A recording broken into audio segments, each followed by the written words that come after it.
নমস্কার বন্ধুরা, সোমাস কিচেনে আপনাদের স্বাগত জানাই। আজকের রেসিপি হলো কেক। খুবই সহজভাবে কেকটা আপনাদের বানিয়ে দেখাবো। কেকটা বানানো এতই সহজ যে কেউ বানিয়ে নিতে পারবে। তো আমি এখানে ওটিজিতে বানিয়ে দেখাচ্ছি। তো আপনাদের কাছে যদি ওটিজি না থাকে তাহলে কিভাবে কড়াইতে বানাবেন সেটাও আমি বলে দেব।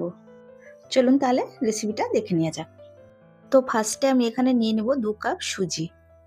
তার মধ্যে দিয়ে দেব 1 কাপ চিনি। তো এটাকে ভালো করে পাউডার বানিয়ে নেব। ওটিজিটা 180 ডিগ্রিতে রেখে 10 মিনিটের জন্য প্রিহিট করে নেব। পাউডার বানানো হয়ে গেছে দেখুন। তো একটা বড় বাটি নেব, তার মধ্যে এটা ঢেলে নেব। কেকটা মাত্র 2-3টি উপকরণ দিয়েই খুবই সহজভাবে বানিয়ে নিয়ে যায়। কেকটা পুরোপুরি ভেজ বানাবো। তো তারপর দিয়ে দেবো এখানে 1 কাপ দই, তারপর দিয়ে দেবো 1 কাপ দুধ, তারপর দিয়ে দেবো 1 কাপ তেল। তেলের জায়গায় আপনারা ঘিও ব্যবহার করতে পারবেন। তো এখানে সাদা তেলই ব্যবহার করবেন। তো এবার ভালো করে সবগুলো উপকরণকে মিশিয়ে নেব।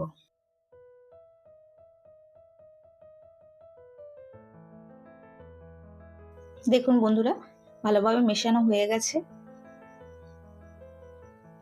তো এবার দিয়ে দেব বেকিং পাউডার, তারপর দিয়ে দেবো অল্প একটু বেকিং সোডা, তারপর দিয়ে দিলাম অল্প একটু ভিনিগার, তারপর দিয়ে দিলাম ভ্যানিলা এসেন্স।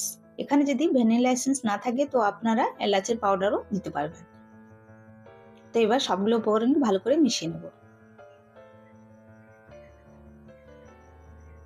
তো এইদিকে একটা কেক টিন নিয়েছি, তাতে অল্প একটু ঘি ব্রাশ করে দিলাম, তারপর দিয়ে দেবো বাটার পেপার।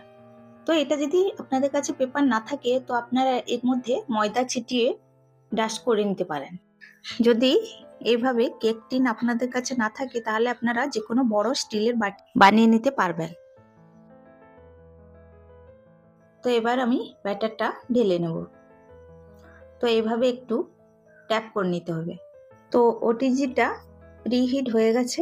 তো এবার আমি এটা বেক করার জন্য 35 থেকে 40 মিনিটের জন্য 180 ডিগ্রিতে বেক করে নেব। আমি উপর আর নিচে দুটো রডই অন রেখে বেক করে নেব।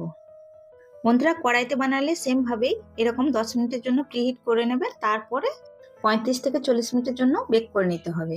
গ্যাসের ফ্লেমটা মিডিয়াম টু লো রেখে বেক করে নিতে হবে। তো বন্ধুরা দেখুন, এদিকে আমার কেকটাও রেডি হয়ে গেছে। কেকটা তো পুরো দেখেই মনে হচ্ছে স্পঞ্জি আর সফট হয়েছে দেখুন। তো এবার এটা আমি ঠান্ডা করার জন্য রেখে দেব। পুরোপুরি যখন কেকটা ঠান্ডা হয়ে যাবে তারপর এটা বের করে নেব। দেখুন পুরো ঠান্ডা হয়ে গেছে। এবার আমি কেকটা বের করে নেব। বন্ধুরা, আমার এই কেকের রেসিপিটা যদি আপনাদের ভালো লাগে প্লিজ সাবস্ক্রাইব দেবেন, লাইক দেবেন, যতটা সম্ভব শেয়ার করে দেবেন, কমেন্ট করে জানাতে ভুলবেন না। বাটার পেপারটা দেওয়ার জন্য খুবই তাড়াতাড়ি কেকটা বেরিয়ে চলে আসে। তো এবার বাটার পেপারটা আমি বের করে দেব। দেখলেন বন্ধুরা, কেকটা বানানো কতই সহজ। খুবই তাড়াতাড়ি কেকটা বানানো হয়ে যায়। মাত্র 2-3টি উপকরণ দিয়েই কেকটা খুবই সহজভাবে বানিয়ে নিতে পারবেন। আমি যেই উপকরণ দিয়ে বানিয়েছি এগুলো সবই বাড়িতে থাকে। দেখুন কেকটা কত সফট হয়েছে। তো গ্যাসের চুলাতে বানালেও এমনি সফট তৈরি হবে। তো এবার আমি কেক এক পিস কেটে আপনাদের দেখিয়ে দিচ্ছি কতটা সফট হয়েছে। দেখুন বন্ধুরা, কেকটা কত সুন্দর তৈরি হয়েছে, খুবই সফট, ভেঙে যাচ্ছে। করি এই কেকের রেসিপিটা আপনাদের ভালো লেগেছে। ভিডিও দেখার জন্য অনেক অনেক ধন্যবাদ জানাই।